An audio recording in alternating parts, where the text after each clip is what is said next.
26 வருட நம்பிக்கை, லட்சக்கணக்கான சந்தோஷ திருமணங்கள். கல்யாணம்னாலே தமிழ் மேட்ரிமோனி தான்.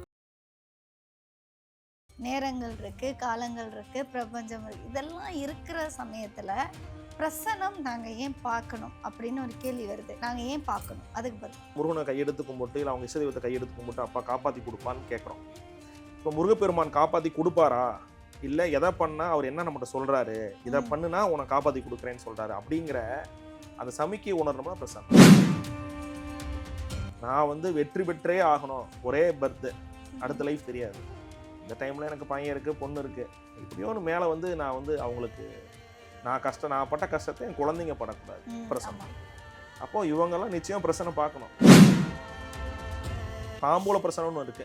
அது வெத்தலை, பாக்கு, சூடம், பத்தி, எலுமிச்சம்பழம், நல்லெண்ணெய், மாலை கொண்டு வந்து பிரசன்னம். அது வெத்தலையின் அமைப்புகள், கொண்டு வந்த வெத்தலை, அதோட எண்ணிக்கைகள், நீங்கள் வந்த நேரம், நீங்கள் உடுத்திய உடை, நீங்கள் வந்த நேரத்தில் எனக்கு மூக்கில் எந்த மூக்கில் சுவாசம் வருது உட்பட அனைத்தையுமே அதை கணக்கு பண்ணி சொல்லக்கூடியது. சும்மா ஒரு 10 லட்சம் டர்ன் ஓவர் பண்ணிட்டு இருப்பாங்க. நாங்கள் பிரசனம் பார்த்துட்டு ஐயா அடுத்த வருஷம் அவங்க 20 லட்சம் டர்ன் ஓவர் வரும்னா ஆட்டோமேட்டிக்காக வரும். அவங்களுக்கே அது அவங்களே ஃபர்ஸ்ட் இப்படி வரும், நானே கஷ்டத்தில் கடலில் வந்து பார்க்குறேன், இந்த ஆள்கிட்ட இவர் இப்படி சொல்கிறாருன்னு நினைப்பாங்க. ஆனால் கண்டிப்பாக வரும். அப்போ பிரசனத்திலே சிலது வந்து ரொம்ப மோசமான சூழலில் இது இதுக்கு மேல் ஆகாது அப்படிங்கிற சூழல்லாம் கூட இருக்குது. ஒரு பெரிய பிஸ்னஸ் 2 கோடி இன்வெஸ்ட் பண்ணி ஒரு தேங்காய் பிஸ்னஸ் பண்ணியிருந்தாங்க. அது வந்து பார்த்தீங்கன்னா அவங்க விருப்பத்தில் பண்ணிட்டாங்க. நாங்கள் பிரசனம் பார்த்தப்போ அந்த பிஸ்னஸ் ஓடாதுன்னு சொன்னோம். ஓடாதுன்னா ஓடாது தான், ஆனால் ஓடுனா ஓடும். இது பிரசனத்தில் நுனித்துளியமான தீர்வு. ஆகும் ஆகாது, இல்லை ரெண்டே பதில் தான். ஆதன் ஆன்மீகம் நேயர்கள் அனைவருக்கும் வணக்கம். பிரசன்ன ஜோதிடர், மக்கள் ஜோதிடர், திருச்செந்தூரார் திரு நித்யா குருஜி அவர்கள் நம்மளோட இணைஞ்சிருக்காரு. பிரசன்னம் இப்போ வந்து ஜோதிடம் பற்றி நிறைய பேர் பேசியிருப்பாங்க. பிரசன்னத்தை பற்றி இப்போ நிறைய பேர் தெரிய வந்திருக்கு. அதில் என்ன விசேஷங்கள் இருக்குது, அதில் என்ன அதிசயங்கள் இருக்குது, பிரசன்னம்னா என்ன, அதை பற்றி ஐயா கிட்ட கேட்டு தெரிஞ்சுக்கலாம். ஐயா வணக்கம். வணக்கம். வணக்கம் தீபாம்மா. பிரசன்னம் ஏன் பார்க்கணும், அதுக்கு ஒரு பதில் சொல்லுங்க. ஓகே, பிரசன்னம் ஏன் பார்க்கணும்? நம்மளுக்கு வந்து பிறந்த ஜாதகம் இருக்கு, நேரங்கள் இருக்கு, காலங்கள் இருக்கு, பிரபஞ்சம் இருக்கு. இதெல்லாம் இருக்கிற சமயத்துல பிரசனம் நாங்க ஏன் பார்க்கணும் அப்படின்னு ஒரு கேள்வி வருது. அப்போ நாங்க ஏன் பார்க்கணும்? அதுக்கு பதில். ஓகே, பிரசன்னம் அப்படின்னா நம்ம வந்து உடனே சோழி, அப்புறம் வெத்தலை இப்படிலாங்க விட பார்த்ததுமே அதை உதித்தல். நீங்கள் வந்து ப்ரெசன்ஸ் உட்காடுறீங்க அப்படின்னா உதித்தல், உதயம், சகுனம், அப்போ நடக்கக்கூடிய சகுனங்கள், ஆருடம், நிமிர்த்தங்கள், அப்போ நடக்கக்கூடிய நிகழ்வுகள், எல்லாத்தையுமே பேஸ் பண்ணி ஒரு பிரச்சனை இருக்குது. இந்த விஷயம் இது எல்லாமே அதில் உள்ளே இருக்குது அப்படின்னு அர்த்தம்.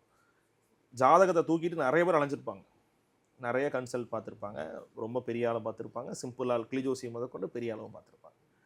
அப்போது இந்த ஜாதகத்தில் அதில் என்ன விஷயம்னா, நீங்கள் பிறந்தப்போ இருக்கக்கூடிய அதே கட்டம், அதே பாவகத்தில் அதே கிரகங்கள் நமக்கு வயசாகி தடி ஊர்னாலும் அதுதான் மாறப்போகிறது இல்லை.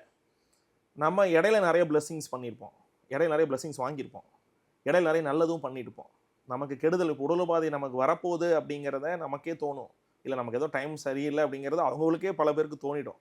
அந்த டைமில் போய் ஒரு முருகனை கையெடுத்து கும்பிட்டு இல்லை அவங்க இசைதெய்வத்தை கையெடுத்து கும்பிட்டு அப்பா காப்பாற்றி கொடுப்பான்னு கேட்குறோம். இப்போ முருகப்பெருமான் காப்பாற்றி கொடுப்பாரா, இல்லை எதை பண்ணால் அவர் என்ன நம்மகிட்ட சொல்கிறாரு, இதை பண்ணுனா உன்னை காப்பாற்றி கொடுக்குறேன்னு சொல்கிறாரு அப்படிங்கிற அந்த சமிக்கை உணரணும்னா பிரசன்னம். அதாவது விதியை வெல்ல பிரசன்னம். இந்த வாழ்க்கையில் கஷ்டமாக பட்டுட்டு இருக்கவங்களுக்கு பிரசன்னம். வாழ்க்கையில் எதையோ ஒன்று எப்படியோ ஒன்று பண்ணி ஏதோ ஒன்று பிடிச்சி நான் மேலே வந்துடணும்னு நினைக்கிறவங்களுக்கு பிரசன்னம்.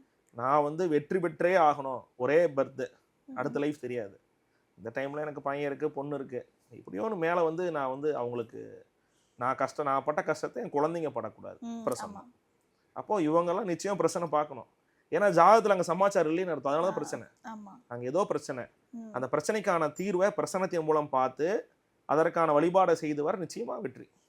விதியே வந்து பிரசன்னத்தினால நிச்சயமாக. அதாவது ஜாதகப்படிதான் ஒரு வாழ்க்கை ஒருத்தருக்கு அமையுது அப்படிங்கிறது எனக்கு கொஞ்சம் வேறுபாடு இருக்குது. நிறைய நான் பார்த்துருக்கேன். நான் நிறைய நம்ம நாங்கள் ஜாதகம் பார்க்குறோம். ஜாதகம் பார்க்கும்போது பார்த்தீங்கன்னா அதில் இருக்கிற அமைப்புக்கும் அவர் ரொம்ப பிரிவியமாக இருப்பார், நல்லா இருப்பார். அவரே சொல்லுவார், நான் நிறையா பக்கம் ஜாதகம் பார்த்தேன் ஜி, வந்து அப்படி இப்படி சொன்னாங்க, பட் நல்லா வச்சுருக்காரு என்ன பாம்பன் சுவாமின்னு சொல்கிறவரெலாம் இங்கே சென்னைக்காரே ஒருத்தர் இருக்கார் நம்மளால். அப்போது இது எப்படி நடக்கு அப்படின்னா, அதான் நம்ம வந்து இந்த ஜென்மத்தில் பிறந்திருக்கோம், நிறைய புண்ணியம் பண்ணுறோம், அன்னதானம் பண்ணுறோம், கோயில் திருப்பணிகளை பண்ணுறோம், அல்லது நம்மளால் 4 பேருக்கு நல்லது நினைக்கணும்னு நினைக்கிறோம், நம்மளால் முடிஞ்சதை பண்ணிகிட்ருக்கோம், நம்ம இதுக்கான பலன் ஒன்று இருக்கு இல்லையா? ம். நம்ம நல்லதை பேசுறோம், நல்லதை செய்யறோம், நல்ல திருப்பணிகளை செய்யறோம், இல்லை ஏதோ ஒன்று நம்மளால முடிஞ்சதை 4 பேருக்கு உதவுறோம். ம். இதற்கான நற்பலன் ஒன்று இருக்கு இல்லையா? ம். அந்த பலன் நிச்சயமா வரும் இல்லையா? ம். என்னதான் விதிகள், என்ன பிரச்சனை இருந்தாலும், என்ன கண்டங்கள் இருந்தாலும், என்ன நோய்கள் இருந்தாலும், தீரா கடன் உங்களுக்கு வரப்போகுது, தீரா கடன் ஒருத்தருக்கு வரப்போகுதுன்னு இருந்தா கூட அந்த கடன்ல இருந்து விடுவிகாலம் பிறக்கறதுக்கான தீர்வு பிரசன்னத்தில் வருமே. ம். நம்ம கண்டிப்பா வெற்றி பெறுவதற்கான தீர்வு பிரசன்னத்தில் வருமே. ம். அப்போ பிரசன்னத்திலே சிலது வந்து ரொம்ப மோசமான சூழல்ல இது இதுக்கு மேல் ஆகாது அப்படிங்கிற சூழல்லாம் கூட இருக்கு. ஒரு பெரிய பிசினஸ் 2 கோடி இன்வெஸ்ட் பண்ணி ஒரு தேங்கனார் பிசினஸ் பண்ணியிருந்தாங்க. அது வந்து பார்த்தீங்கன்னா அவங்க விருப்பத்தில் பண்ணிட்டாங்க. நாங்கள் பிரச்சனை பார்த்தப்ப அந்த பிசினஸ் ஓடாதுன்னு சொன்னோம். ஓடாதுன்னா ஓடாதுதான், ஆனால் ஓடுனா ஓடும். இது ம். பிரச்சனத்தில் நுனித்துளியமான தீர்வு. ஆகும் ஆகாது, இல்லை 2 பதில் தான். ம். 6 மாசம் கழிச்சு பார்த்துக்கலாம், 4 மாசம் கழிச்சு பார்த்துக்கலாம், இல்லை இப்போதைக்கு ஓட்டலாம் அப்படின்னா கிடையாது. ம். ஓடாதுங்க. அது வந்து இப்போயோட ஸ்டாப் பண்ணிட்டீங்கன்னா உங்களுக்கு அடுத்த நாள் டேல செகண்ட் டேல இருந்து வட்டி மிச்சம், ம். இடத்த வித்து கடனை கட்டிடலாம். இவ்வளவு விஷயம். அப்போ ம். அது மாதிரி சில நிகழ்வுகள் வரும். ம். அதாவது அதுதான் அது தீர்வே, அந்த பிரச்சனைக்கு தீர்வே. கெட்டதும் வந்து பிரசனத்துல நம்மளுக்கு ஆமா. காட்டி கொடுத்துரும். ஆமா, நல்லது எந்த அளவு காட்டி கொடுக்குதோ அதே அது மாதிரி கெட்டதும். கெட்டதையும் நம்மளுக்கு காட்டி கொடுத்துரும். கெட்டது தான் ஃபர்ஸ்ட் காட்டி கொடுக்கும். ஏன்னா நம்ம வளர்ச்சிக்கு தடங்களா அது இருக்கு இல்லையா? அப்போ ம். நீங்க இதெல்லாம் பண்ணக்கூடாது. நமக்கே அந்த நேரமா எந்திரிக்கிறது கூட ஒரு சில நாள் அது கூட நுனித்துளையமா சொல்றாதான். ம். ஒரு எந்திரிக்கிறது கூட பிரச்சனை அப்படின்னா அதையும் பிரச்சனத்துல பார்த்துடலாம். தெரிஞ்சிரும். ஆமா ஆமா. ஒரு நிறைய பேர் மனைவி அல்லாத பிற தொடர்புகளோட பிரச்சனத்துல தெளிவா தெரியும். ம். அது அவங்களுக்கு பிரச்சனை ஆகுதுன்னா நம்ம சொல்லுவோம், இது உங்களுக்கு ம். பிரச்சனை ஆகும், இது நல்லதல்ல ம். அப்படின்னு சொல்லுவோம். அது நல்லா இருக்கு அப்படின்னா பிரச்சனை இல்லை. அதே மாதிரி பார்த்தீங்கன்னா ஒரு சுவாமி கும்பிட்டுட்டு இருப்பாங்க, அது கூட சிலருக்கு பிரச்சனையா இருக்கும்.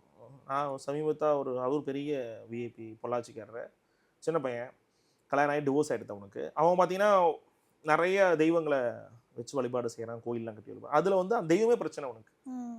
அதுவே ஒரு திருமண வாழ்க்கையில் இல்லறமற்ற சூழலில் ஒரு திருப்தி இல்லாத சூழல், பெற்றோரோட திருப்தி இல்லாத சூழல், பெரிய பணம் காசு இருந்தும் எதுவுமே இல்லாத போல் அவன் தனியாக அவன் பாட்டு சுற்றிட்டு இருக்கான். அது மாதிரி சூழல் அந்த தெய்வமே பண்ணுது. அப்போ இது மாதிரி என்ன பிரச்சனைங்கிறது, அப்போ இதுதான் பிரச்சனை அப்படின்னா அதை விட்டுட்டா போதும். நம்ம ம். ஜாதகம் அலைஞ்சா செட் ஆகாது. தசாபுத்தி, சனி பயிற்சி, ராகு பயிற்சி, அதாச்சு இதாச்சு, ஜென்ம சனி, அதெல்லாம் பிரச்சனை இங்கேயே இருக்கேன். இவனே பாய் போட்டு பக்கத்துல வச்சிருக்கானே. அப்போ ஜென்ம சனி வந்தாலும் அது பிரச்சனை தான், குரு ம். பயிற்சி ஆனாலும் பிரச்சனை தான். அப்போ இதை குணத்தை மாற்றலை, இல்லை இந்த நடவடிக்கை மாற்றலைன்னா நல்லா இருக்க மாட்டாங்கல்ல. ம். அதை பிரசனம் தான் சொல்லும். ம். ஜாதகத்தில் சொல்றது வாய்ப்பு கொஞ்சம் குறைவு தான். பிரசனம் தெளிவாக சொல்லும், தம்பி நீ இது பண்றது தப்புப்பா, இந்த நடவடிக்கை நீ பண்ணக்கூடாதுப்பா ம். அப்படிங்கிறது பிரசனம் பேசும். இப்போ பிரசன்னம் பார்க்க வரவங்க வந்து என்ன மாதிரி பொருட்கள் கொண்டு வந்தா நீங்க எந்த மாதிரியான பிரசன்னம் பார்ப்பீங்க? நான் வரேன், இப்போ நான் மட்டும் சும்மா வந்துட்டு ஐயா பார்க்க வரேன் இப்படி வர்றதா, இல்ல நம்ம வந்து கொண்டு வர பொருட்களை பார்த்துட்டு நீங்க பிரசனம் சொல்லுவீங்களா, இல்ல ஆட்களை பார்த்துட்டு நீங்க பிரசனம் சொல்லுவீங்களா? அதான் பிரசன்னம் பார்த்தோன்னே சொல்றதா பிரசன்னம். ஆக்சுவலாக அதான் இது. அதுல வந்து இப்போ தாம்பூல பிரசனம்னு இருக்கு. அது வெத்தலை, பாக்கு, சூடம்பத்தி, எலுமிச்சப்பழம், நல்லெண்ணெய், மாலை கொண்டு வந்து பிரசன்னம். ம். அது வெத்தலையின் அமைப்புகள், கொண்டு வந்த வெத்தலை, அதோட எண்ணிக்கைகள், நீங்கள் வந்த நேரம், நீங்கள் உடுத்திய உடை, நீங்கள் வந்த நேரத்தில் எனக்கு எந்த மூக்கில் சுவாசம் வருது உட்பட ம். அனைத்தையுமே அதை கணக்கு பண்ணி சொல்லக்கூடியது. அதான் சொன்ன நிறைய படிநிலைகள். சோழி பிரசனங்க நீ வந்த பிறகு ஒரு சோழியில் போட்டு நல்ல சோழியை பிரார்த்தனை பண்ணி போட்டு சோழிலேருந்து எடுத்துக்கொள்ள பிரசனம். ம். ஒருத்தரை பார்த்தோன்னே கூட பிரசனம் பண்ணலாம். இன்னைக்கு நான் வந்து ஒரு 80ஆம் கல்யாணம் முடிச்சுட்டு வரேன். நான் உங்களுக்கு கூட சொல்லியிருந்தேன், சதாபிஷேகம் பண்ணிட்டு வரேன். அங்கே போனேன், அந்த பூஜை செய்யக்கூடிய ஐயர் அவர் பூஜை பண்ணுறாரு. பண்ணிட்டு இருக்கோம், நான் உட்காந்து பிரசனம், அவங்களுக்கு பிரசன பலகை, சதாபிஷேகம் நடக்கு, அது ஜப மந்திர ஹோமங்களுக்காக பிரசனம் பார்க்குறோம். பார்த்துட்டு உட்காந்து அவங்கள நான் அந்த பூஜை செய்கிறவரை பார்த்துட்டு இருந்தேன். பூஜையை முடிச்ச பின்னாடி அவர்கிட்ட கேட்குறேன், ஐயா உங்களுக்கு வந்து வீட்டில் அந்த கிணறு சார்ந்த ஒரு பிரச்சனையும், அது உங்களுடைய தாயார் வழியில் ஒரு திருமணமாகாத பெண் இறப்பும், உங்கள் மனைவிக்கு இப்போ கரண்ட்டில் முதுகு தண்டுவடம் சார்ந்த உபத்திரமும், குழந்தை சார்ந்த பிரச்சனை இருக்கா அப்படின்னு கேட்டேன். இதுதான் 3 தான். அவர் வந்து இங்கே வந்து முக்கியமான சென்னையில் ஒரு மிக பிரபலமான கோயிலில் பூஜை பண்ணுறாரு. அவர் வந்து அப்படியே ஒரு மெய்செலுத்து போனார். ஐயா எப்படி, நான் எதுவுமே அவர்கிட்ட கேட்கல. அவர்கிட்ட நீங்கள் என்ன ராசி நான் கேட்கல, என்ன நட்சத்திரம் கேட்கல, எதுவுமே கேட்கல. அவர் வந்து கையெடுத்து கும்பிட்டாரு. ஐயா நீங்கள் கோயில் கட்டாயம் வரணும் அப்படி சொன்னார். நம்மகிட்ட ஆசீர்வாதம் வாங்கிட்டு போனார். அதுக்கு நான் தீர்வு சொன்னேன், இதெல்லாம் பண்ணுங்க அதுக்கு தீர்வாக இருக்கும் அப்படின்ட்டு. இது பார்த்தோன்னே சொல்கிறது தான் பிரசன்னம். அதுவே உங்கள் இந்த மனசில் உழட்டல தான், இப்போதைக்கு உழட்டல தானே, நிறைய வாழ்க்கையில் நிறைய பிரச்சனை வந்துட்டே தானே இருக்கும். பட் அப்பப்போ சில சில நேரங்களில் மேரேஜுக்காக மனசு ஓட்டிகிட்டு இருக்கும், சில நேரத்தில் என்ன பண்ணலான்னு தெரியாமல் ஓட்டிகிட்டு இருக்கும், சில நேரங்களில் பண விஷயத்துக்காக ஓட்டிகிட்டு இருக்கும். அது என்ன மன சிக்கலோ அதுக்கான நுனி துல்லியமான தீர்வுகள் பிரசன்னம் மூலமாக தெரியும். இதெல்லாம் பிரசன்னம் தான். பார்த்து சொல்றது ஒன்று, பார்த்து சொல்கிறது தான். உங்களை பார்க்க வரும்போது இப்போ தாம்பலம் கண்டிப்பாக நிறைய பேர் வாங்கிட்டு வருவாங்க, அதை பார்த்து கூட இப்போ நீங்கள் அதுதான் வந்து மிக ரொம்ப நுனித்துல்லியமாக இருக்குது. பிஸ்னஸ்க்குலாம் அது ரொம்ப பெஸ்ட்டு. ரொம்ப பெஸ்ட். ஏன்னா ஒரு பிஸ்னஸ் எந்த இடத்துல பண்ணலாம், எந்த டைரக்ஷனில் பண்ணலாம், எவ்வளோ ஸ்கொயர் ஃபீட்டில் பண்ணலாம், எவ்வளோ நீங்கள் கடன் வாங்கலாம், எவ்வளோ ஓடும். ஏன்னா நம்ம எல்லாருமே யூகம் தான், இவ்வளோ ஓடலாம் அல்லது போடுவோம், ஓடிடும். ஓடலினா ஒருவேளை அதிகமாக ஓடிடுச்சுன்னா அது நல்லது, ஓடலினா ரொம்ப கஷ்டம். இப்போ நாங்கள் சொல்லுவோம் உங்களுக்கு இவ்வளோ தான் ஓடும், அதாவது இந்த வருஷத்துக்கு உங்களுடைய டர்ன் ஓவர் 25 கோடி தான் இருக்குங்க. அப்போது டர்ன் ஓவர்லேருந்து உங்களுக்கு ப்ராஃபிட்டே 10-20% தான் நீங்கள் அதில் வைக்க முடியும் மேக்ஸிமம். ஏன்னா அந்த ப்ராடக்ட் இவ்வளோ தான் அதில் வேல்யூ இருக்குது. அப்போ உங்களுக்கு ப்ராஃபிட் ரேஞ்ச் இவ்வளோ இருக்கும், நீங்கள் எக்ஸ்பென்ஸ் இது மாதிரி பண்ணலாம். அப்போ இந்த மாதிரி உங்களுக்கு கடை வந்து இந்த பேஸில் வைங்க, இது நல்லா உங்களுக்கு ஓடும். உங்களுக்கு ஸ்டாஃப் வந்து ஒரு மேனேஜர் வந்து ஜென்ஸை போடுங்க, ஒரு சேல்ஸில் லேடிஸை போடுங்க, ஃப்ளோர் இந்த கலரில் போடுங்க, இந்த கலர் யூனிஃபார்ம் கொடுங்க, லோகோ இந்த பேட்டர்னில் வச்சுக்கோங்க அப்படின்னு நுனித்துளியமாக கைடன்ஸ் அக்யூரேட்டாக இது நாங்கள் சொன்ன வேல்யூ தான் உங்கள் டர்ன் ஓவர் பர்ஃபெக்டாக வரும். கண்டிப்பாக வரும். சும்மா ஒரு 10 லட்சம் டர்ன் ஓவர் பண்ணிட்டு இருப்பாங்க, நாங்கள் பிரச்சனை பார்த்துட்டு ஐயா அடுத்த வருஷம் அவங்க 20 லட்சம் டர்ன் ஓவர் வரும் அப்படின்னா ஆட்டோமேட்டிக்காக வரும். அவங்களுக்கே அது அவங்களே ஃபர்ஸ்ட் இப்படி வரும், நானே கஷ்டத்தில் கடனில் வந்து பார்க்குறேன் இந்த ஆள்கிட்ட இவர் இப்படி சொல்கிறாருன்னு நினைப்பாங்க. ஆனால் கண்டிப்பாக வரும். அதை நம்ம சொன்னதை ஃபாலோ பண்ணால் 100% தீர்வு. ஐயா நீங்கள் வந்து இப்போ தொழிலுக்கு பிரச்சனை பார்ப்பீங்க, ஆட்களோட பிரச்சனைகளுக்கெல்லாம் பிரச்சனை பார்க்குறீங்க. எனக்கு வந்து இன்னும் மக்களுக்கு ஒரு தீர்வாக ஒரு விஷயம் சொல்லிடுங்க. இப்போ வந்து பிஸ்னஸ் ஆரம்பிக்கிறோம், பிஸ்னஸ்க்கான பணம் எங்களுக்கு கிடச்சிருது, நாங்கள் ஒரு கடை வைக்கிறோம், இல்லை தொழில் சார்ந்து வேறு எல்லாமே ரெடி பண்ணிட்டோம். ஆனால் அதுக்கு வேலை செய்கிறதுக்கு வேலையாட்கள் கிடைக்க மாட்டேங்கிறாங்க. ஒன்று, எல்லாம் கை கூடி வந்தாலும் வேலையாட்கள் கிடைக்க மாட்டேங்கிறாங்க. அப்படியே வேலையாட்கள் கிடைச்சாலும் அவங்க நிலச்சி நிற்க மாட்டேங்கிறாங்க. கொஞ்ச நாள்லேயே நம்மளை விட்டு ஓடி போயிடுறாங்க, இல்லை ஏதாவது ஒரு பிரச்சனை பண்ணிடுறாங்க, ஏதோ ஒரு மனஸ்தாபங்கள் நடந்துருது.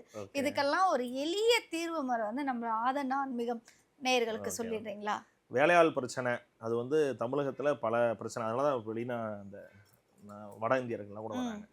இந்த வேலையாள் எனக்கு நிற்க மாட்டேங்குது, வேலையாள் எனக்கு அவங்களுக்கும் என்னோட வேலை செய்கிறதுல ஏதோ ஒரு செட் ஆகலை, இல்லை அவங்களால எனக்கு அவுட்புட் வரல. 100 பேர் இருப்பாங்க, பட் வேலை நடக்காது. இது மாதிரி இருக்கிறதுக்கு வழிபாடாக பிஸ்னஸ் ரீதியாக டெக்னிக்கலாக நீங்கள் நிறையா ஃபாலோ பண்ணியிருப்பீங்க.